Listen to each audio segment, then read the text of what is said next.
오늘 영하 10도의 날씨, 추운 날씨에 역사에 대한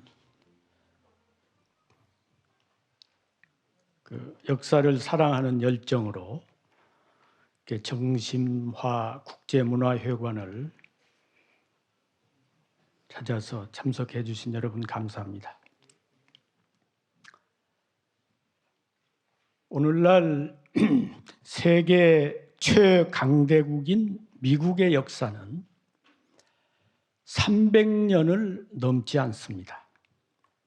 영국, 독일, 프랑스를 위시해서 유럽의 선진 국가들 중에 역사가 2000년을 넘는 경우는 많지 않습니다. 우리 민족은 1만 년의 역사를 자랑하는 역사 선진 국가입니다. 그런데 돌이켜보면 우리 민족의 1만 년 역사상에서 근대사 100년이 가장 불행한 시기였습니다. 왜냐하면 우리 민족은 위대한 민족으로서 1만 년이라는 긴 역사를 전해오면서도 한 번도 주권을 직접 이 민족에게 빼앗긴 일이 없습니다.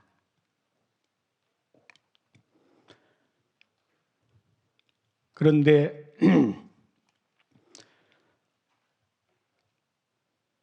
근대사 100년 동안에 일본에게 우리가 주권을 빼앗겼습니다. 그러나 우리 민족은 위대한 민족답게 대일 항쟁을 통해서 35년이라는 짧은 기간에 잃어버린 영토의 주권을 되찾았습니다. 중국과 같은 경우에 영토 주권을 다른 민족에게 빼앗기면 그것을 회복하는데 보통 짧게는 100년, 200년, 길게는 300년, 400년이 걸립니다. 그런데 우리는 35년이라는 이 짧은 기간에 잃어버린 나라의 주권을 되찾았으니까 이는 위대한 민족이 아니면 불가능한 일입니다.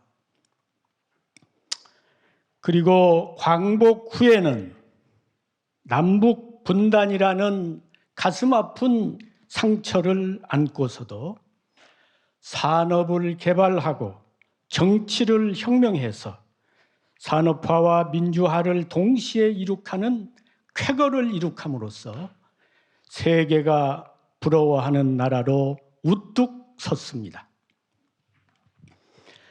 다만 한 가지 아쉬운 점이 있다면 일본이 식민 통치를 강화하기 위해서 말살한 역사의 광복을 이루지 못해서 민족의 정기, 민족의 얼이 되살아나지 못하고 있다는 것입니다.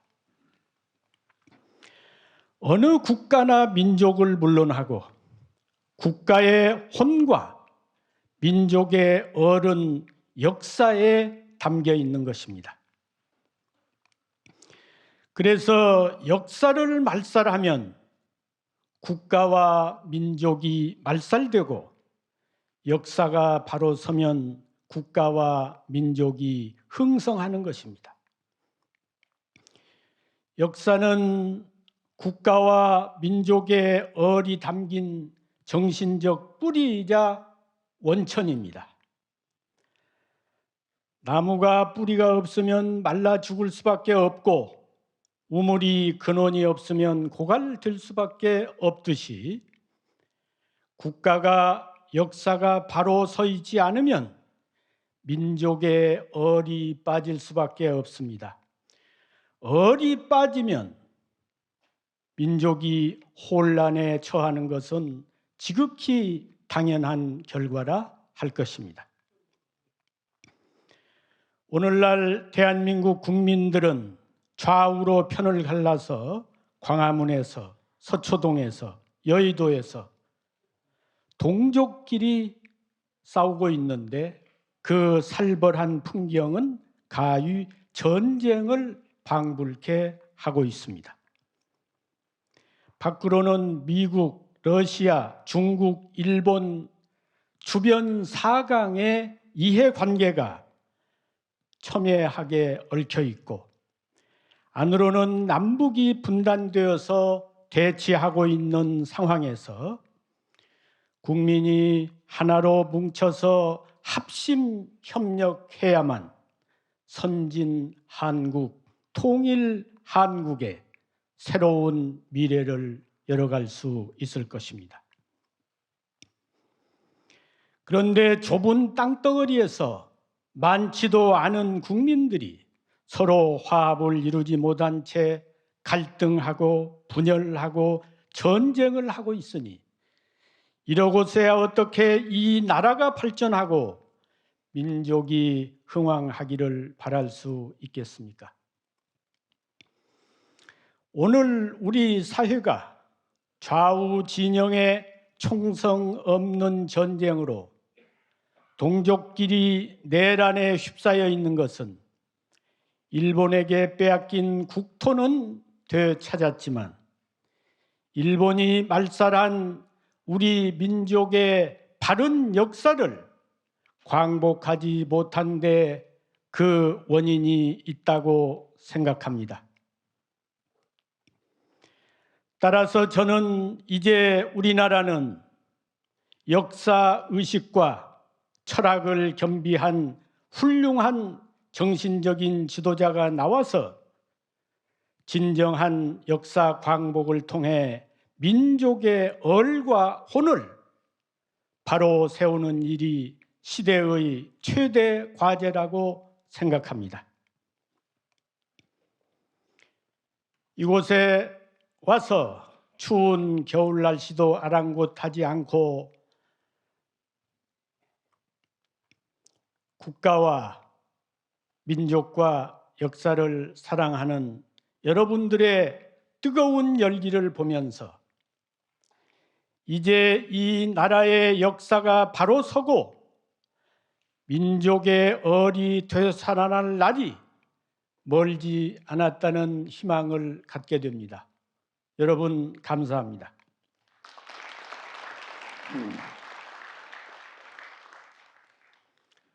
오늘 저는 인류의 기원과 한민족의 원류와 관련하여 말씀드리고자 합니다. 다만 본격적인 연구 결과가 아니고 단편적인 몇 가지 저의 생각을 말씀드리는 점을 양해해 주시기 바랍니다. 사람이 우주 만물 가운데 인간으로 태어나서 일생을 살아가면서도 바쁜 일상에 쫓기다 보면 정작 인간의 존재나 기원에 대해서 제대로 사고하고 인식할 기회를 갖기 어려운 것이 사실입니다. 인류의 기원과 한민족의 원류라는 이 어려운 주제에 대하여 저의 몇 가지 단편적인 생각을 말씀드리는 오늘 이 자리가 여러분들의 인생에서 다소나마 유익한 시간이 되기를 기대합니다.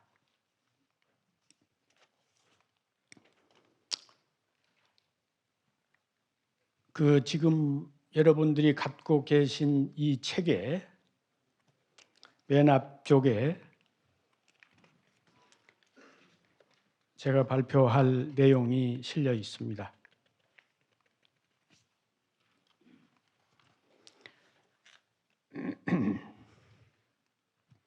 현재 인류의 기원에 대해서 진화론과 창조론 두 가지로 요약되는데 이것은 모두 서구적인 관점입니다. 그러면 동양에는 인류 창조에 대한 설화가 없느냐? 동양에도 인류 창조에 대한 설화가 있습니다. 다만 소위 고대로부터 내려오는 경전상에 이제 성경은 서양의 경전 아닙니까? 그러면 동양에 역사적으로 내려오는 경전상에는 인류의 창조 설화가 나오질 않습니다. 주역이나 서경이나 시경이나 또 불교의 무슨 금강경, 팔만대장경이 있지만 인류의 창조 설화는 나오지 않습니다. 물론 한단고기에 보면 삼성기라고 하는 책이 있죠. 거기에 인류의 시조가 나반과 아만이다 이렇게 기록이 나옵니다. 그러나 그 나반과 아만이 인류의 시조인데 그 나반과 아만을 누가 창조했느냐? 여기에 대한 구체적인 설명은 없습니다. 물론 이제 그 앞에 일신이 있어서 한 분의 신이 있어서 광명이 우주를 비추고 그 권능이 만물을 조화한다 이런 표현은 있습니다만 구체적으로 그 인류의 조상인 나반과 아만을 그 신이 어떻게 창조했는가에 대한 구체적인 설명이 없다는 것입니다.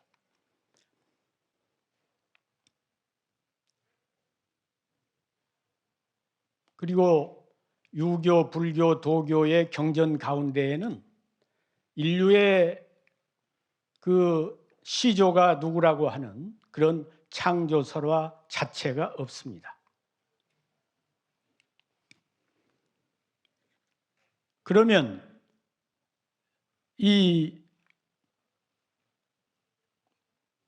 동양에서 인류의 창조 설화가 경전 아닌 문헌에 최초로 나오는 건 뭐냐?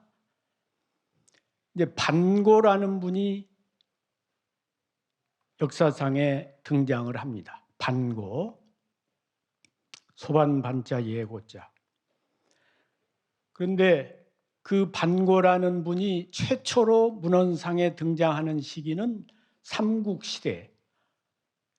삼국시대가 이제 유촉오 아닙니까? 유나라, 총나라, 오나라. 오나라에 서정이라고 하는 역사학자가 삼오역기라고 하는 책을 썼어요. 그러니까 삼왕오제의 역사에 대한 기록이다 이 말이야. 삼오역기. 삼국시대의 서정이 쓴 삼오역기에 최초로 반고라고 하는 인물이 등장합니다.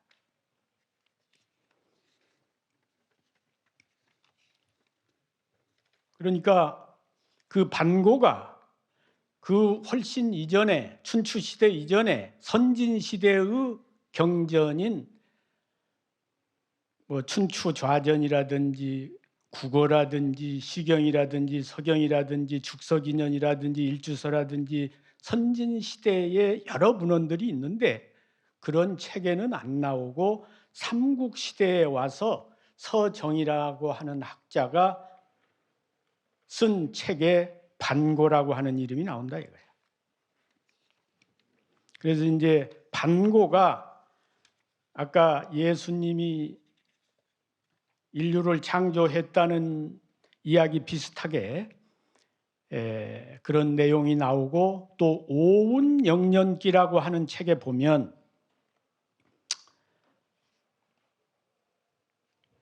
반고라는 사람이 최초로 나와가지고 이제 그분의 기운이 이 바람이 됐고, 바람과 그 구름이 됐고, 반고의 소리가 이 천둥 번개가 됐고, 왼쪽 눈이 해가 됐고 오른쪽 눈이 달이 됐고, 사지와 오체가 이 오악과 사극이 됐고, 반고의 혈액이 강물이 됐고, 힘줄과 맥이 이 지리가 됐고, 땅에 그 반고의 살갗이 이런 흙이 됐고, 터럭이 별이 됐고, 또 가죽과 터럭이 초목이 됐고, 이빨이 쇠와 돌이 됐고, 정수가 구슬이 됐고, 땀이 비와 연못이 됐고, 그리고 그 사람 몸속에 있는 벌레들이 바람에 날려가 가지고 여러 백성들이 됐다.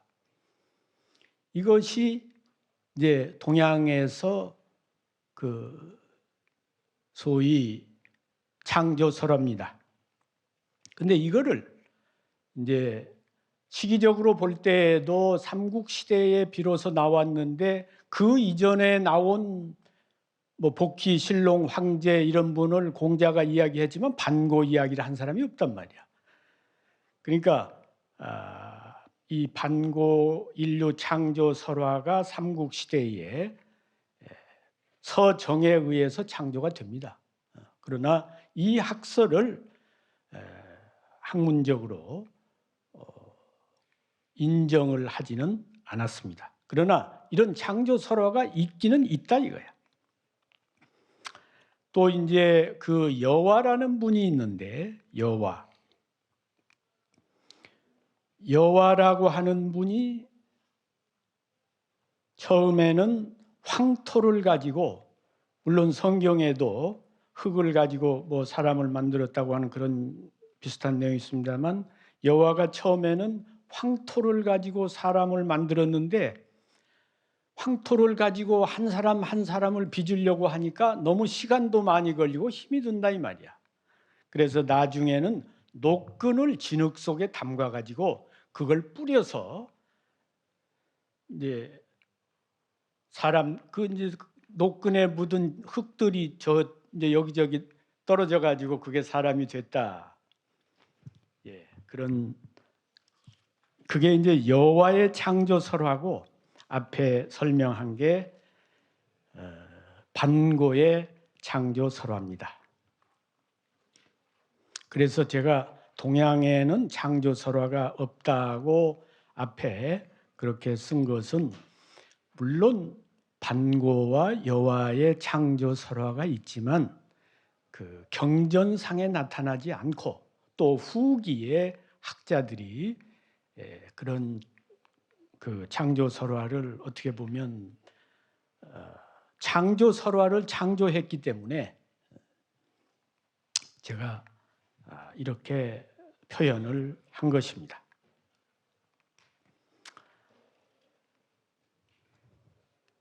그런데 이제 이 동양과 서양은 그 문화가 다릅니다. 가령 왜 동양의 성인들은 창조에 대해서 설명하지 않았느냐? 왜 동양의 경전에는 창조설화가 없느냐? 제가 볼 때 인간은 몸과 마음을 가지고 있는 존재입니다. 소위 말하면 육체와 영혼, 물질적인 구조와 정신적인 구조, 이 두 가지를 다 가지고 있어요. 그런데 동양에서는 그 인간의 심성, 마음의 문제를 더 중요시하고, 또 영혼의 문제, 정신의 문제, 이것에 초점을 맞추어서 설명을 했습니다. 그러니까 육체가 어떻게 생겼느냐, 이 육체가 최초로 어디서 출발했느냐 이거보다 이제 물론 이 인간에 대해서 설명을 하자면 사람은 최초에 누가 창조했는가? 사람은 최초에 어디서 살았는가? 또 사람은 어느 시기에 언제 탄생을 했는가? 사람은 어떻게 살아야 하는가? 사람은 어디로 가는가? 이 5가지 질문을 역사상에서 계속 해왔습니다. 그런데 동양에서는 이제 유학 사상은 윤리 효제에 기초하기 때문에 사람이 어떻게 살아야 하는가, 현실 세계의 윤리 도덕에 초점을 맞추어서 설명을 했습니다.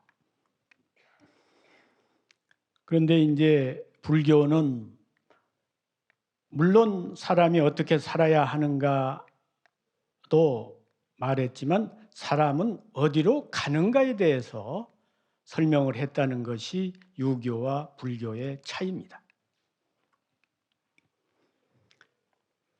그래서 사람이 어떻게 살아야 하는가 이것이 중심이고 그러다 보니까 이 육체의 기원이 어디냐, 이 육체를 최초로 누가 만들었느냐 여기에 대해서는 그 자세한 설명을 하지 않고 있다는 것입니다. 그러니까 동양의 사상은 그 인간의 육체에 대해서 보다도 그 인간이 가지고 있는 본심, 본성 여기에 초점을 맞춰서 설명했다 이 말입니다.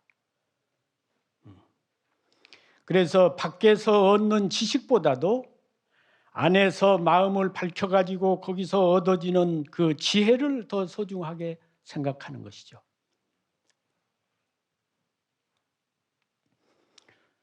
그러니까 지금 진화론이라고 하는 것도 다윈이라고 하는 영국의 학자가 종의 기원이라고 하는 저서를 통해서 거기에서 최초로 그것을 그 학설을 내놓은 겁니다. 그런데 다윈이라고 한 사람은 누굽니까? 무슨 주역이나 노자 도덕경이나 이런 철학을 읽은 인간에 대해서 연구하는 인간학자가 아니고 동물학자입니다. 이 동식물의 세계를 연구한 사람이에요. 그래서 그때 이제 비글호라고 하는 그 배를 타고 5년 동안 세계를 항해하면서 이제 지질학적인 거 뭐 여러 가지 그것을 자료를 수집해 가지고 그것을 실험하고 분석해서 그 결과를 가지고 종의 기원이라고 한 저서를 내게 되는 것입니다. 종이라고 하는 말은 그 물종, 이 만물의 씨앗, 그 종자. 근데 분석을 해서 동식물의 그거를 분석을 해서 보니까 인간의 종자가 유인원이다. 유인원, 거기서 유자는 유사할 유자입니다. 인간과 유사한 원숭이라 이 말이야. 그러니까 인간이 지금은 이렇게 진화돼서 그렇지 쭉 기원을 따라서 올라가면 원숭이다 이거지. 소위 말하면 침팬지.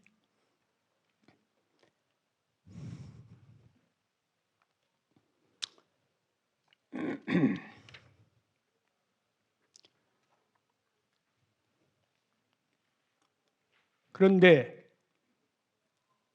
저는 그러니까 오늘 제가 다윈의 진화론에 대해서 시비를 거는 겁니다. 다윈의 진화론이 어차피 그건 가설입니다. 우리는 그 다윈의 진화론이 정설인 줄 알고 있는데 가설이에요. 제가 그 시기 수백만 전에 태어나서 그 원숭이에서 사람으로 진화된 게 아니잖아. 동물을 분석해 가지고 인간도 이럴 것이라고 하는 가설을 하나 세운 거란 말이야. 그러니까 다윈이 동물에서 진화했다는 가설을 세웠는데 제가 볼 때에는 사람과 유사한 원숭이에서 사람이 진화한 게 아니라 본래 유원인이 있었다. 원숭이와 유사한 인종이 있었다. 그러니까 유인원이 아니라 유원인이 있었다 이 말이야. 초기에는 인류가 진화하지 않았으니까 원숭이하고 뭐 큰 차이가 없겠죠. 원숭이 유사했다 이 말이야. 원숭이와 유사한 인종이 있었던 것이지 그때 인간과 유사한 원숭이가 시작이 아니다. 저는 그렇게 보는 겁니다. 그러니까 물론 뭐 저의 설이 뭐 다윈의 진화론이 잘못됐고 저의 그 유원인에서 출발했다고는 저의 관점이 옳다는 이야기가 아니라 다윈도 가설을 하나 세웠는데 저는 동양학자로서 그 사람은 동물학자로서 인간이 원숭이를 닮은 인간에서 출발했다고 하는 가설을 하나 세웠다면 저는 동양의 역사와 문화와 철학을 연구하는 사람으로서 인간은 그 출발부터 동물과 같은 종이 아니라 동물과 다른 유원인에서 기원했다. 그런 가설을 하나 세워보는 겁니다. 그런데 이것이 인간이 원숭이를 닮은 동물로 보느냐? 처음에는 원숭이와 유사했지만 그 근본이 뿌리가 원류가 다르다. 이것은 그 큰 차이가 있다고 봅니다. 왜냐하면 인간이 본래 동물에서 출발했다면 우리가 동물적인 삶을 살면서 얼마든지 그 악에 대해서 정당화할 수가 있습니다. 아니 인간이 어차피 동물 아니냐. 그러나 인간은 처음부터 동물과는 다른 위대한 그런 만물의 영장이다. 그러면 인간이 어떤 악행을 한다든지 그것은 고쳐야 할 잘못된 과오지 그 정당화할 수가 없는 거죠.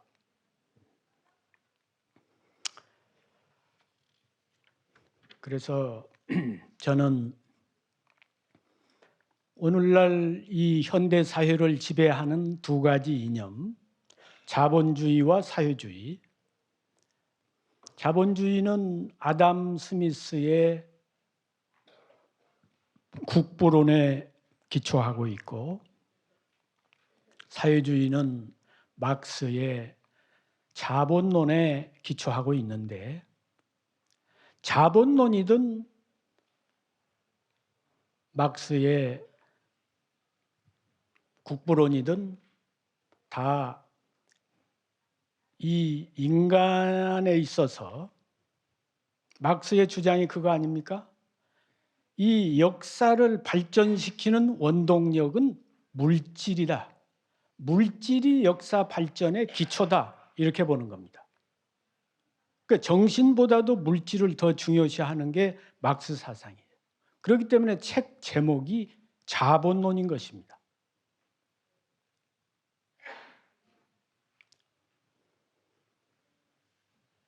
아담 스미스의 자본주의의 그 아버지라고 하는 아담 스미스의 이론도 국부라고 하는 인간이라고 하는 것은 혼과 이 육체가 있고 국가도 국혼과 국부가 있잖아요. 한 나라도 그 나라의 국혼과 또 경제적인 국부가 있는 겁니다.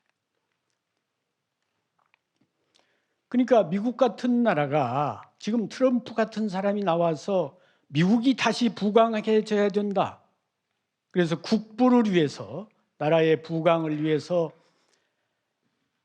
외교 관계나 뭐 이런 인도적인 차원은 전혀 고려하지 않고 말이지, 한국에 대해서 방위비를 갑자기 뭐 5배, 10배를 올리라고 한다든지, 이런 것들이 국부는 생각하지만 국혼을 생각하지 않는 거란 말이에요. 우리도 마찬가지입니다. 한국도 자본주의를 하면서 경제 발전을 해가지고 국부는 어느 수준에, 상당한 수준에 가 있다 이거야. 그렇지만 지금 국부는 이렇게 올라가 있는데 국혼은 이렇게 내려가 있잖아요.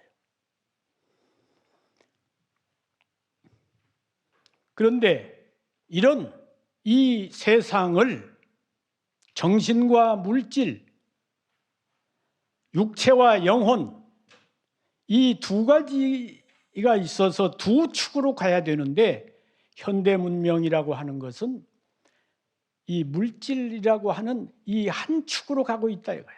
그러니까 인간의 몸으로 말하면 이 두 손이 다 멀쩡하게 움직여야 되는데, 한 손은 반신불수로 되어 있고 한 손만 가지고 간다 이거야. 그러니까 미완의 문명이고 불완전한 문명이고 그런 겁니다. 그래서 앞으로 이런 인간의 기원을 우리가 어떻게 보느냐, 이것이 하나의 문화를 형성하는데 큰 작용을 한다는 것입니다. 다윈의 그 동물학자가 쓴 진화론이 현대 자본주의와 사회주의에 다 영향을 끼쳤습니다. 왜냐하면 아담 스미스보다, 막스보다 더 먼저 태어나서 진화론이라고 한 그 종의 기원을 쓴 것이 다윈이거든요. 그러니까 아담 스미스나 막스나 다 진화론을 참고했습니다. 그래서 소위 말하는 적자 생존, 생존 경쟁, 우승 열패, 이런 것들이 다윈의 진화론에서 그 이론적인 기초가 나온 겁니다. 그거는 동물 세계의 이론에는 맞는 겁니다. 생존 경쟁, 동물 사회에서는 생존을 위해서 경쟁만 할 줄 알지 공존, 공생, 공영을 제대로 못합니다. 경쟁도 하지만 서로 상생도 하는 것이 인간이란 말이야. 그런데 지금 다윈의 진화론은 인간의 상생적인 면, 동물이 가지고 있지 않은 면을 보지 못했다 이거야.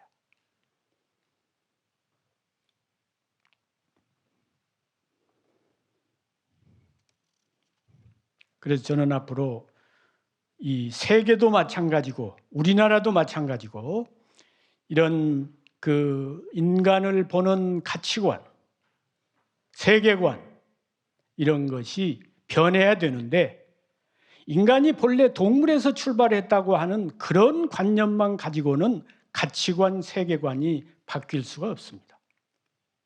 그렇기 때문에 인간이 만물의 영장이라고 하는,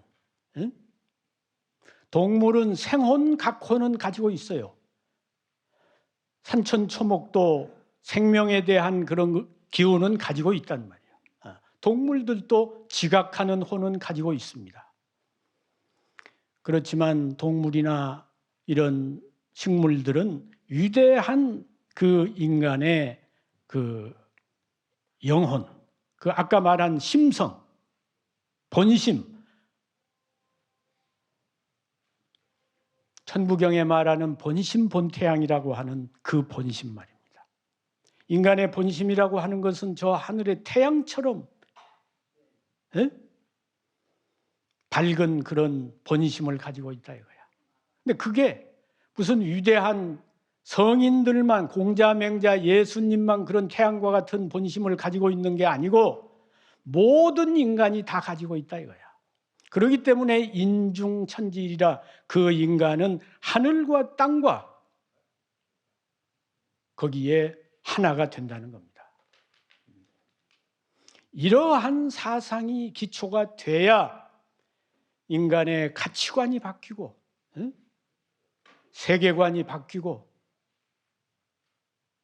그래야 앞으로 인류가 평화가 오고 우리 한국도 이 이념 경쟁 여기에서 벗어날 수가 있다고 봅니다. 지금 시간이 어떻습니까? 예, 알겠습니다.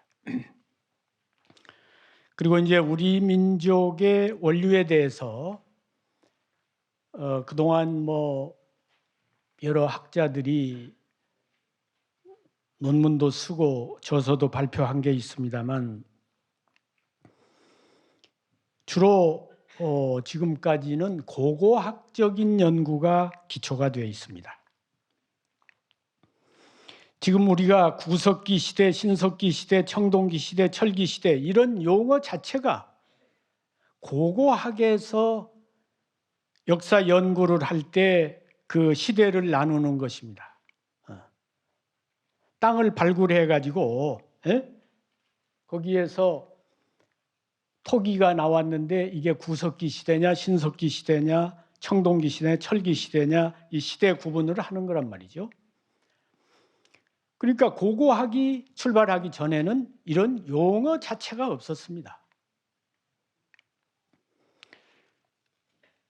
그런데 한국의 고고학은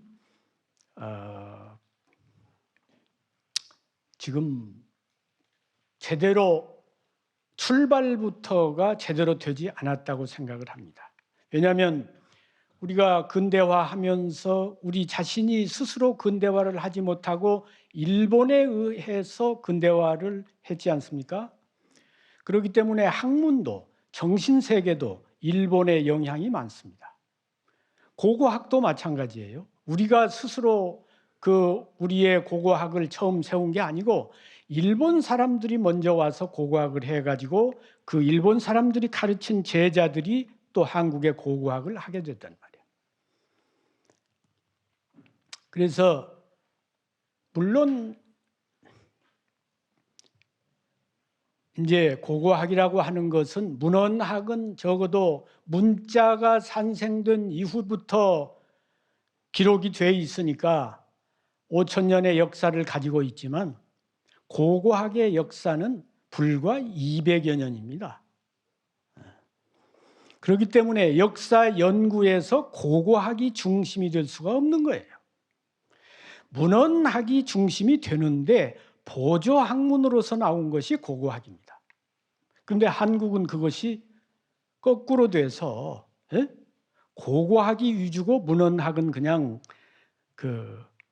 괄시를 당하는 그런 풍토가 되어 왔었는데 그게 일본의 영향이다 이렇게 봅니다. 예를 들어서 우리나라 신석기 시대의 대표적인 토기가 지금 그 토기의 명칭을 빗살무늬 토기라 그러잖아요. 그거는 이제 그 토기 표면에 그 문양이 새겨져 있는데 빗살처럼 생겼다 해서 일본 시대의 고고학자들이 붙인 이름입니다. 저는 그 명칭에 대해서 옳지 않다고 생각합니다. 왜냐하면 그때 신석기 시대에 머리 빗는 참빗이 있었습니까? 그 참빗의 빗살처럼 생겼다 해서 빗살무늬 토기라 그랬는데 그때 빗살 그 머리 빗는 빗도 아직 발명하지 않았는데 그 빗살을 토기를 빚으면서 거기다 새겨놓을 이유가 있습니까? 신석기 시대, 지금으로부터 이 8,000년, 10,000년 전에 말이죠.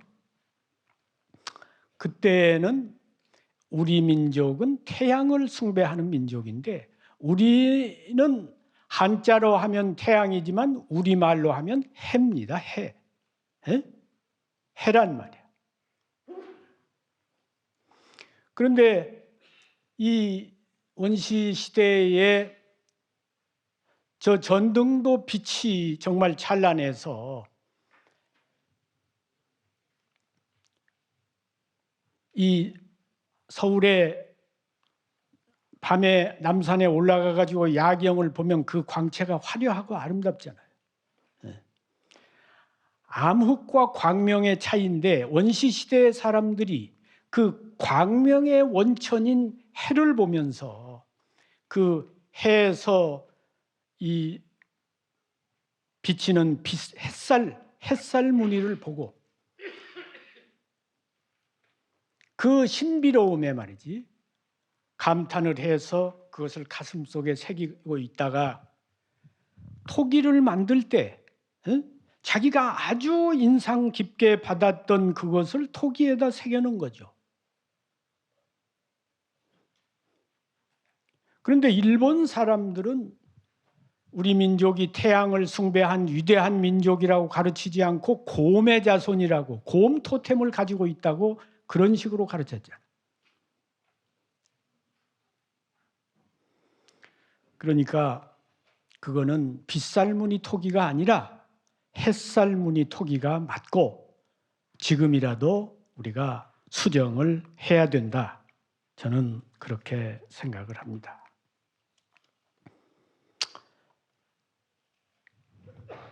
그리고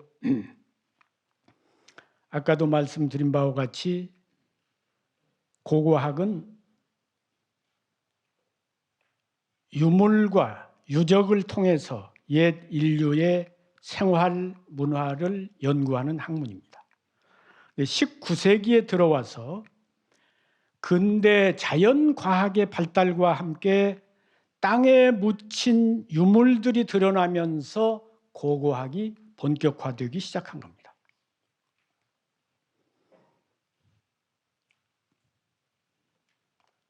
그러니까 이 고고학은 문헌학의 보조학문으로서의 역할에 충실할 때 그 가치를 발휘하는 것이지 문헌학과 동떨어진 저 혼자서 독립적인 학문으로 존재해서는 많은 폐단을 가져올 수가 있는 겁니다. 예를 들어서 우리 그 한사군의 낙랑군이 대동강유역에 있었다. 그러니까 2000년 전에 한무제가 우리 민족을 침략해서 고조선과 싸워가지고 그 지역의 일부를 빼앗아서 거기다가 한사군을 설치했는데 그 한사군이 대동강유역에 있었다. 이렇게 일본 학자들이 주장을 했습니다. 그럼 그 근거가 뭐냐? 이제 일본이 실증사학을 내세웠잖아요. 거기에 그 대동강변의 토성리라고 하는 그 땅을 파니까 거기에서 낙랑유물이 쏟아져 나왔다. 한대의 유물이 쏟아져 나왔다. 낙랑군이 한나라 때 설치된 것인데 한나라 시대의 유물이 나오고 또 뭐 낙랑이라고 쓴 와당, 기와의 그 기와 그를 이고 그 옆에 꼬리에 붙이는 게 와당이라 그럽니다. 그 와당이 낙랑이라고 하는 글씨가 나왔다. 그 낙랑 예관 뭐 이런 것들이 나오고 그러는데 와당이라고 하는 그 내용으로서는 맞지 않는 거예요. 와당이라고 하는 것은 그 가정에 복을 비는 그런 내용이 들어가야지 거기에 왜 낙랑 예관이라고 하는 그런 글이 나오는 거예요. 그러니까 이거는 여기서 본래 땅에서 나온 게 아니라 그때 일본 사람들이 저 중국 북경 유리창에 가서 사온 것들이 많은 겁니다. 그런데 대동강변에 한사군이 있었다고 하는 문헌 기록이 있으면 그건 정말 설득력이 있는 겁니다. 대동강변에 한사군에 낙랑군이 있었던 게 확실한 겁니다. 그러나 태조 이성계가 유화도 해군해 가지고 고려 때까지만 해도 우리의 강역이 이 압록강 남쪽에 국한된 거 아닙니다. 어쨌든 유화도 해군을 해가지고 조선이라고 한 나라를 한반도에다가 세웠습니다. 그러니까 이 이성계가 세운 조선 이전의 나라가 고려입니다. 그렇죠? 우리나라가 고려일 때 중국은 송나라입니다. 송나라. 송나라, 고려. 그리고 송나라는 그때 장강 남쪽에 있었고 장강 북쪽에는 거란족이 세운 요 나라가 있었습니다. 그러니까 그때는 중국이 통일되지 못하고 반분돼 있어 송나라가. 어쨌든 그 이성계가 세운 조선 이전의 시기가 송나라, 고려 시대인데 중국 자료에 송나라 이전의 기록에는 낙랑군이 대동강 유역에 있었다, 조선이 한반도에 있었다, 이런 기록은 어디에도 나오질 않습니다. 그러니까 태조 이성계가 한반도에다가 조선을 세우지 않았으면 조선은 한반도에 있지 않은 겁니다. 아니, 산해경부터 발해의 모퉁이에 나라가 있으니 그 이름을 조선이라 한다 그랬잖아. 무경초용에 보면 다 송나라 때 책인데 조선하가 북경 앞에 흐르는 강이 조선하라 이 말이야. 태평환욱기에 보면 여기에 조선성이 있다 이 말이야. 그러니까 이 이성계 조선 이전에 중국의 문헌에는 고조선이 한반도에 있었다든가 낙랑군이 한반도에 있었다는 기록은 단 한 군데도 없다 이 말이야.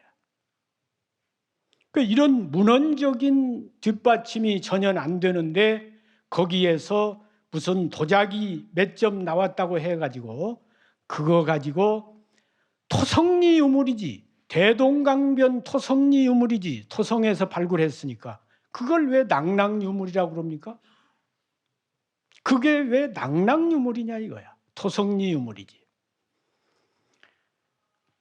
그래서 문헌학과 고고학이 서로 이 괴리를 일으켜서 문헌학이 중심이 되지 않고 고고학이 위주로 학문을 하게 되면 그런 한국의 낙랑군과 같은 결과를 가져온다. 그런 말씀을 드립니다.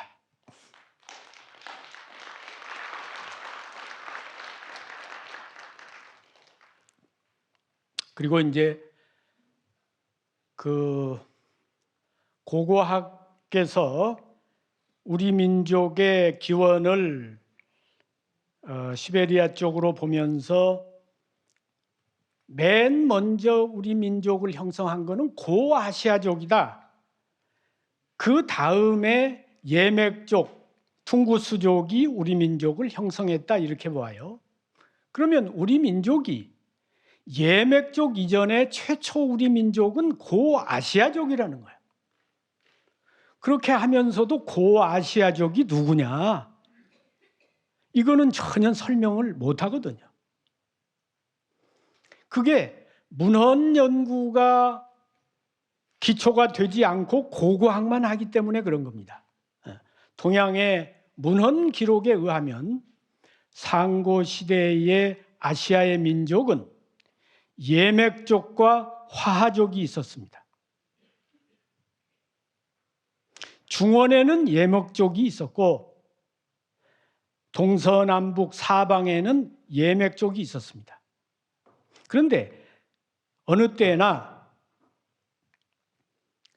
이 중원은 이제 농경 사회고 농경지대인데 그